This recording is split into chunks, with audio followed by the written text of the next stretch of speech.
So we have our equation here, and if we want to figure out how deep was the diver when she started to ascend, that's at the very beginning.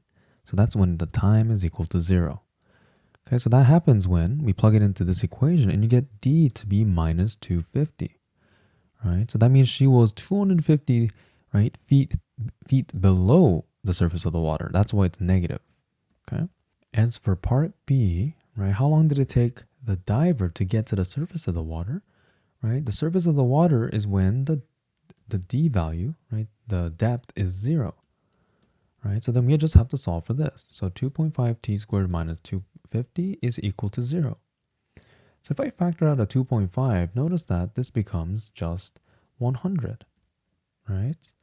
So then this 100 is the same thing as 10 squared. So now we have a difference of squares, right? So notice that we get this, right? So the solution to this is only if, right, this or this is 0. So we get plus or minus 10, okay? But the plus or minus 10 seconds, only the positive time makes sense. So we take the 10 seconds to be our solution, okay? Now, suppose a diver had 20 seconds of air left in her scuba tank, right? Would she reach the surface safely? And the answer is yes, right? We know that it takes 10 seconds to start from 200 feet. So this is 250 feet, right? It takes 10 seconds to go from here to here. So if we have 20 seconds, right, she has double the amount of air that she needs to get to the surface.